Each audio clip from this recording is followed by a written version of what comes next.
और आपने बिल्कुल सही कहा कि कमजोर भले ही हुए हैं आप, लेकिन आपका रेलेवेंस कभी खत्म नहीं होगा।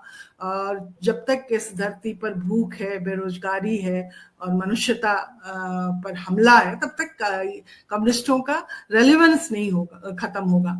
लेकिन अभी के इस दौर में कम से कम कम्युनिस्टों को ये जानने की भी जरूरत है कि जो इतनी महान विरासत थी हमारे बीच, उस विरासत को हम अभी तक बहुत आगे ले जाने में क्यों विफल हुए, उसको भी झांकने की जरूरत मुझे लगती है। मैं जो बात आपने कही राकेश जी के बारे में कि ये वही दौर था जब इप्टा जैसे संगठन, प्रगतिशील जैसे संगठन और मजदूर, किसान, महिलाओं का संगठन बहुत ऊंचाई पर था। और अभी इस देश को सांस्कृतिक आंदोलन की सबसे बड़ी जरूरत महसूस होती है। जब आज हम ये बात कर रहे हैं, आपको हम बता दें कि बिहार में अभी हाल में महात्मा गांधी के जो प्रिय भजन थे, रघुपति राघव राजा राम, उसको गाने से भारतीय जनता पार्टी ने रोका।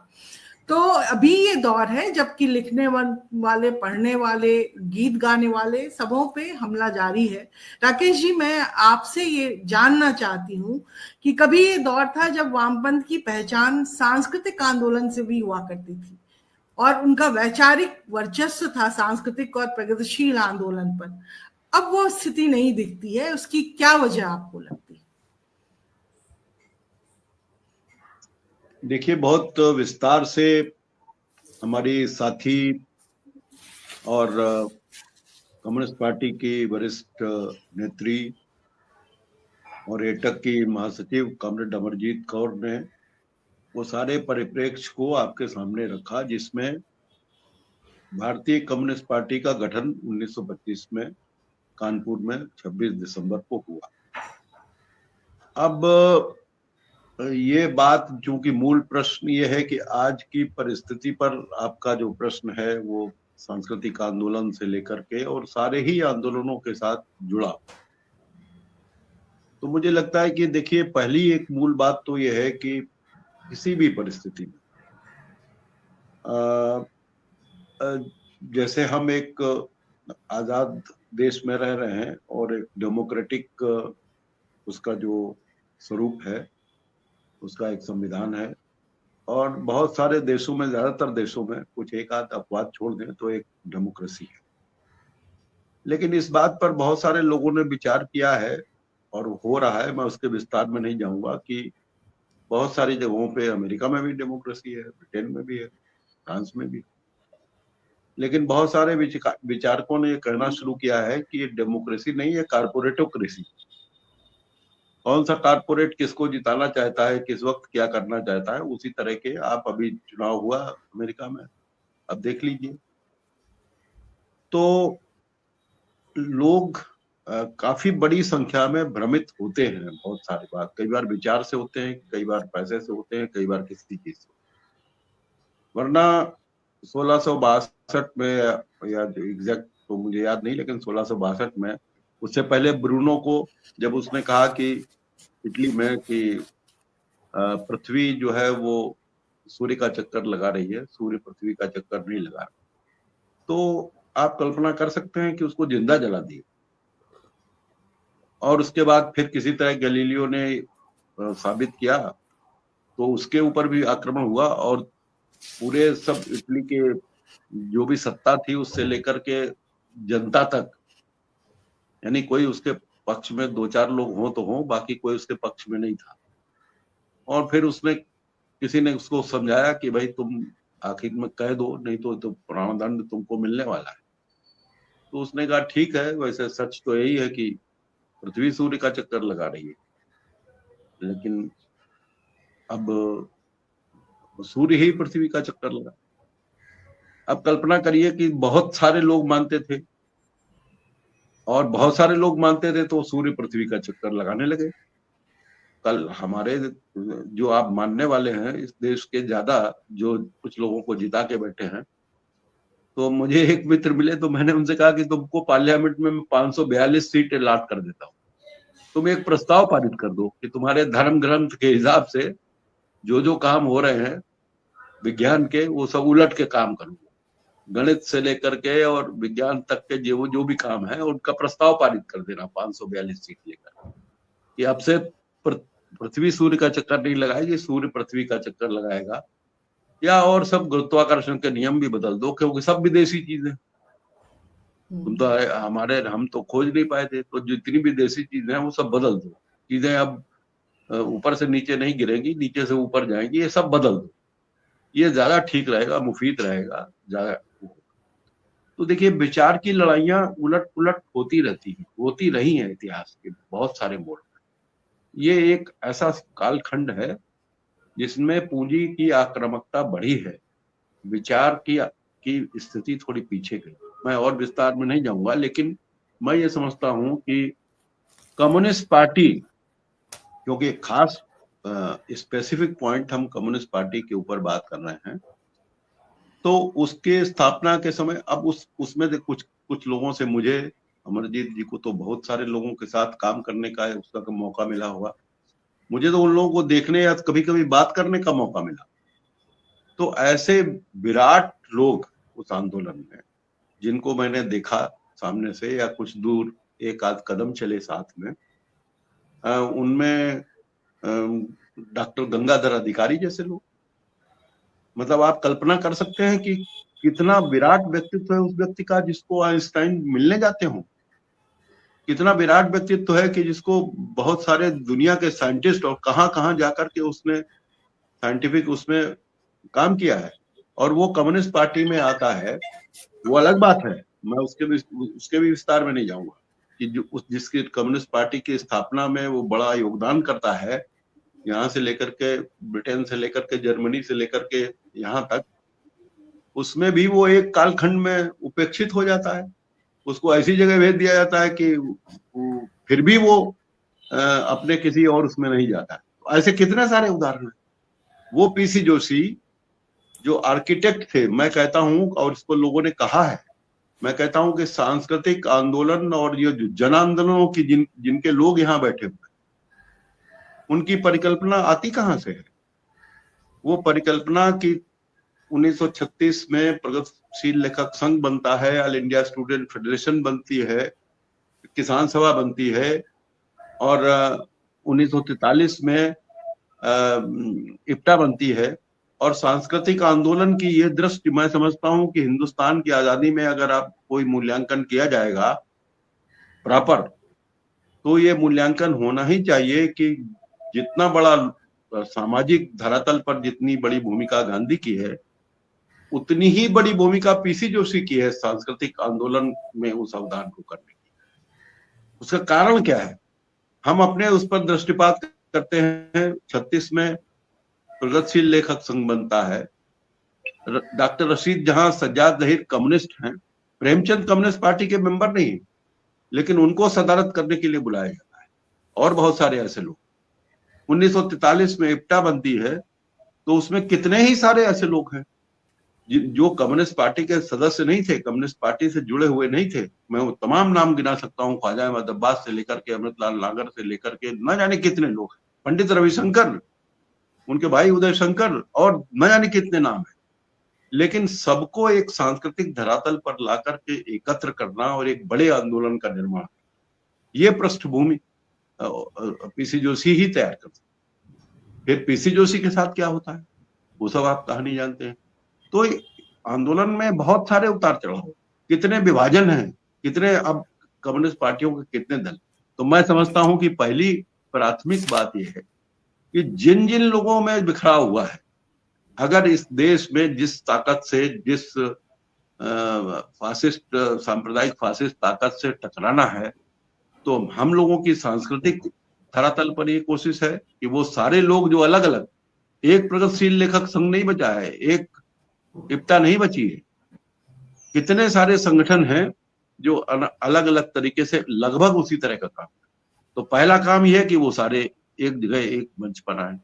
उसी तरह जितने भी जिन संगठनों, विधानसभा से लेकर के स्टूडेंट फेडरेशन से लेकर के, स्टूडेंट फेडरेशन अकेला स्टूडेंट फेडरेशन है, SFI है, ऐसा है, और पता नहीं कितने कितने हैं, कितने मोर्चे हैं। तो वो सारे संगठन अगर एक जगह इकट्ठे किए जा सके, अब ये पहल तो किसी को करनी पड़ेगी, मैं सिर्फ इतना ही निवेदन करना चाहता हूं कि शायद वो पहल कुछ इस बड़ी पहलकदमी के साथ होगी कि जब हमने पहली बार 2.5 अखर प्रेम यात्रा की थी, जरूर वो इप्टा ने की, लेकिन दूसरी बार की तो इप्टा सबसे आखिरी में संगठन था। वो 2.5 अखर प्रेम यात्रा का नाम था उसमें और सारे संगठनों को समाहित किया, लेकिन अभी वो स्थिति इस तरह की नहीं बन पा रही है। तो ये कोशिश की जानी चाहिए, ट्रेड यूनियन के लोग भी वो कोशिश कर रहे हैं कि ये एक बहुत बड़ी लड़ाई है, और ये लड़ाई सिर्फ ये नहीं है कि आरएसएस पुष्ट हुआ है, ये आरएसएस कारपोरेट समर्थित, ये पहली बार शायद ऐसा हो रहा है कि कारपोरेट और ये जो हमारे देश का जो सोकॉल्ड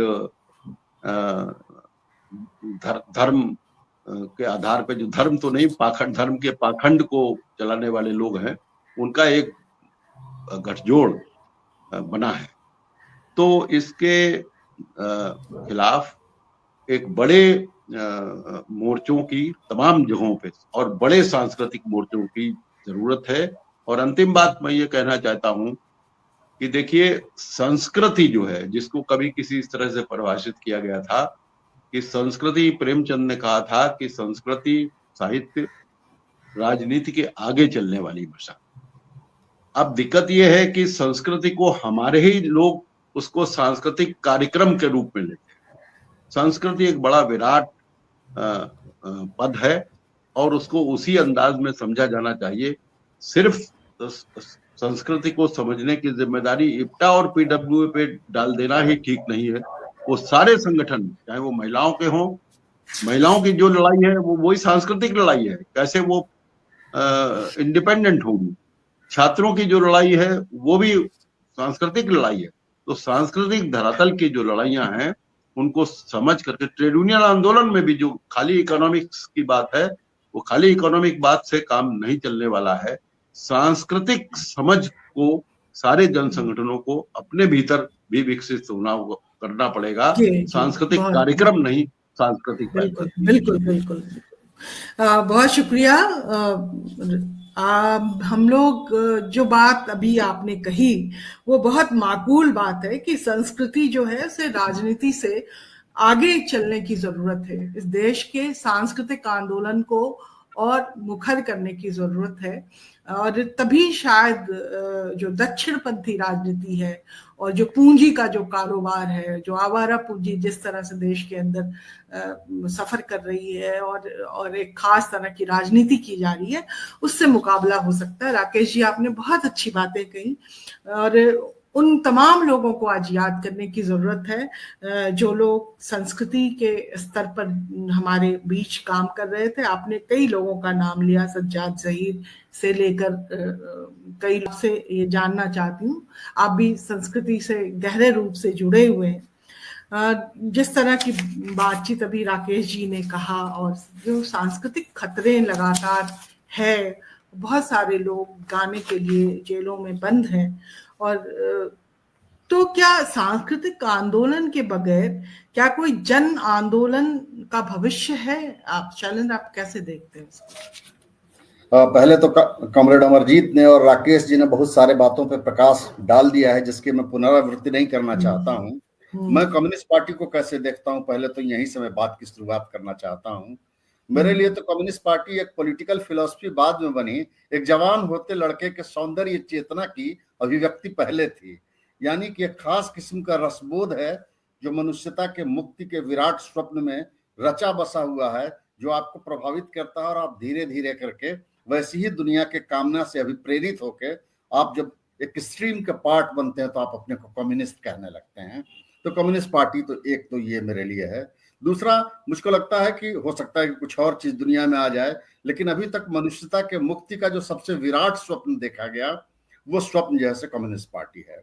और अमरजीत ने उस सिलसिले का जिक्र किया जिसमें वो कह रही थी कि ये सिलसिला आज का नहीं है, ये चारवाक से लेकर बुद्ध से चलता हुआ नानक कबीर के रास्ते मनुष्यता के जो अजस्त्र धार बह रही है और मानवीय मुक्ति की कामना है, वो जब अपने को पॉलिटिकली जैसे यूनाइट कर लेती है और साइंटिफिकली जब हिस्ट्री को एनालाइज करके वो उसको ट्रांसफॉर्म करने की कोशिश करती है, तो पार्टी के रूप में वो कम्युनिस्ट पार्टी के शक्ल में दिखाई पड़ने लगती है। बहुत सारे उतार चढ़ाव आए, बहुत सारी दिक्कतें भी हुई। और मुझको लगता है कि अभी जो सबसे ज्यादा जरूरी काम है वो ये है कि आप दुनिया में सबसे जरूरी काम ये है कि आप जिससे प्यार करते हैं उसकी आलोचना आप कर सकें। तो अपनी ही परंपरा के आलोचनात्मक विवेक का प्रतिनिधि होना बहुत जरूरी है। और इसका मतलब ये नहीं है कि आप उससे मोहब्बत नहीं करते हैं, आप इतना मोहब्बत करते हैं कि आप चाहते हैं कि उसका सौंदर्य चेतना इतना प्रबल रहे, उसमें कहीं कोई रेफ नहीं रहे, कि दुनिया में जब वो दिखाई पड़े तो उसकी रोशनी से दुनिया रोशन हो जाए। तो इसके लिए आलोचनात्मक विवेक का होना बहुत जरूरी है। इसीलिए 100 साल के मौके पे कम्युनिस्ट पार्टी से मोहब्बत करते हुए कम्युनिस्ट पार्टी के समझ की आलोचनात्मक की भी आलोचना होनी चाहिए, और हिस्ट्री को हम कैसे एड्रेस कर रहे थे और एड्रेस करने में क्या क्या नाकामयाबी रही, जिसका जिक्र सांस्कृतिक आंदोलन, अयोध्या का जो प्रश्न था वो पॉलिटिकल प्रश्न बन गया, लेकिन वो असल में मनुष्य के उस संस्कृति चेतना का हिस्सा है जो ब्राह्मणवाद से डिराइव होता हुआ मनु से लेकर अभी तक यहाँ पहुंचा है। और वो एक जैसे व्यापक पॉलिटिकल फोरम के रूप में जब आपको दिखाई पड़ता है तो वो आरएसएस के रूप में आपको दिखाई पड़ता है, तो ये एक तरह का टकराव है। तो सांस्कृतिक आंदोलन की तो बहुत शिद्दत के साथ जरूरत है। शिद्दत के साथ इस लिहाज से भी जरूरत है कि हमारे युग के जो सबसे कठिन प्रश्न हैं वो सांस्कृतिक हैं। जैसे हम बाजारवाद कहते हैं, जैसे हम उपभोक्तावाद कहते हैं, ये टर्मिनोलॉजी तो बिल्कुल कॉर्पोरेट की टर्मिनोलॉजी है, लेकिन ये अपने कंटेंट में एक सांस्कृतिक प्रश्न है और इसीलिए संस्कृतियों से उनको डर लगता है। और हाल के दौर में आपने देखा होगा कि हमको ये बताया पढ़ाया जाने लगा है कि अरे भाई जैसे ह्यूमैनिटीज पढ़ के क्या कीजिएगा, साइंस पढ़िए, केमिस्ट्री पढ़िए, फिजिक्स पढ़िए, मैथ पढ़िए, इससे तो दुनिया का भला होगा। तो ह्यूमैनिटीज से वो क्यों डरते हैं? वो डरते इसलिए हैं कि जब आप ह्यूमैनिटी पढ़ते हैं तो आप कविताएं पढ़ते हैं, आप गीत से वाबिस्ता होते हैं, आपको साहित्य की समझ बनती है और आपकी ये तमाम तरह की जो समझदारियां हैं ये आपको मनुष्य बना देती हैं। और इनको जैसे रोबोटिक मैन चाहिए, तो संस्कृतियां जैसे मनुष्य का निर्माण करती हैं और इनको चाहिए रोबोटिक आदमी। इसीलिए जैसे डिनाउंस करने का एक पूरा प्रोसेस आजकल चला हुआ है जिसमें ह्यूमैनिटीज को जैसे पैसा भी कम दिया जा रहा है, डिपार्टमेंट्स को बंद करने की तैयारियां भी चल रही हैं। तो ये सारा खेल चल रहा है। और कम्युनिस्ट पार्टी के इतिहास की बात मैं एक लाइन में करना चाहूंगा। जो बड़े बड़े आंदोलन हुए, तेभागा आंदोलन, पूर्ण प्राप्त, वायलार के विद्रोह, आजादी के आंदोलन के गर्भ से निकले हुए नेता, चंद्र सिंह गढ़वाली से लेके भगत सिंह के तमाम दोस्त जिन्होंने कम्युनिस्ट आंदोलन ज्वाइन किया और जिनके मतलब जिन्होंने हिंदुस्तान के इतिहास को ज्वाजल में मान रखा, वो एक अलग पार्ट है। एनडीए 1 और एनडीए 2 के दौर में जैसे कम्युनिस्टों के होने की वजह से जो हिंदुस्तान के इतिहास में जो थोड़े बहुत पॉलिटिकल ट्रांसफॉर्मेशन हुए इंपॉर्टेंट, या फिर जैसे नेशनलाइजेशन का जो पूरा प्रोसेस चला उसका जिक्र हम नहीं करना चाहते हैं, हम एक दूसरे ही पक्ष में इसका जिक्र करना चाहते हैं। और ये भी बड़ा शानदार है, आधुनिक भारत का सांस्कृतिक इतिहास जो है वो कम्युनिस्ट पार्टी के बिना अधूरा है। किसका नाम लीजिएगा, फैज का नाम लीजिएगा, मजाज का नाम लीजिएगा, फोटोग्राफी के फील्ड में जाइएगा तो सुनील जाना की बात कीजिएगा, कविता के फील्ड में जाइएगा तो दिनकर की बात कीजिएगा, कि आप जैसे कविता के फील्ड में नए कवियों में राजेश जोशी की बात कीजिएगा, किन की बात आप कीजिएगा, जिनका आप नाम लीजिएगा वो कहीं ना कहीं इस आइडियोलॉजी से इंस्पायर्ड थे। तो हमको अब कस के इस मौके पे अपने हिस्ट्री को रिक्लेम करना चाहिए और कहना चाहिए कि हाँ, आधुनिक भारत का जो सांस्कृतिक इतिहास है वो कम्युनिस्ट पार्टी का इतिहास है। उससे अभिप्रेरित लोगों ने फिल्मों को समृद्ध किया, लिटरेचर को समृद्ध किया, आप हिस्ट्री को समृद्ध किया। हिंदुस्तान के अंदर जो कुछ भी श्रेष्ठ और सुंदर दिखता है और मानवीयता को आकर्षित करता है और जो मनुष्य की चेतना को भविष्य में भी दृष्टि देगा और मनुष्य के रूप में हमारे हृदय के पानी को जिंदा रखेगा, वो सब कंट्रीब्यूशन, पार्लियामेंट्री कंट्रीब्यूशन से सिर्फ एक पार्टी का मूल्यांकन नहीं होना चाहिए। पार्लियामेंट्री कंट्रीब्यूशन घटता बढ़ता रहता है और इतिहास में अनेक समय ऐसे आते हैं जब योद्धा मार दिए जाते हैं, वो धरती पे खेत रहते हैं, लेकिन वो जिन मूल्यों का सृजन करते हैं वो इतने प्रतापी होते हैं कि वो विजय से भी ज्यादा बड़ी कथाएं कहते हैं। भगत सिंह हार गए थे, लेकिन उनकी हार जैसे जीत से बड़ी कहानी कहती है। तो दुनिया में बहुत सारे महान जो इतिहास हैं वो जय से ज्यादा पराजयों के इतिहास हैं। कम्युनिस्ट पार्टी के जिंदगी में भी ऐसे कई पराजय हैं और हम उन पराजयों को सेलिब्रेट करते हैं, इसीलिए कि बहुत बड़ी ताकत के खिलाफ हमने जैसे अपनी जो ताकत थी उस ताकत को समेट के अपने अंदर जो साहस पाया, यही साहस जैसे मनुष्यता की थाती है। इसलिए आप बहुत सारी चीजें निकाल सकते हैं। तो कुल मिला के कम्युनिस्ट पार्टी को, और राकेश जी ने जो कहा कि कम्युनिस्ट पार्टियों के एक होने का वक्त आया है, संकीर्णता भी इतिहास के खिलाफ अपराध है। इस संकीर्णता का परित्याग करें। हमारी मातृभूमि संकट में है और मनुष्यता भी साथ साथ संकट में पड़ी हुई है। इन चीजों की रक्षा करनी है तो इसके लिए जो ज्यादा समझदार है उसको ज्यादा कुर्बानी देनी पड़ेगी। इसीलिए कम्युनिस्टों को आज की तारीख में दिल जरा बड़ा है। बहुत शुक्रिया शैलेंद्र, बहुत अच्छी बात कही शैलेंद्र आपने। चूंकि इतना लंबा इतिहास है कि शायद 1 घंटा में तो हम उसकी बस शुरुआत ही कर पाएंगे, लेकिन जो टुकड़ों में बात आई है, बिल्कुल सही कहा कि जो लंबा विरासत है और जो पराजय का इतिहास है उसको भी सेलिब्रेट करने की जरूरत है। साथ ही साथ उन वजहों को भी तलाशने की जरूरत है कि कम्युनिस्ट आंदोलन का बिखराव क्यों हुआ, क्योंकि अगर हम उन वजहों को नहीं तलाशेंगे तो आने वाले इतिहास में हम अपने लिए कहाँ जगह बना पाएंगे। मैं अब निशा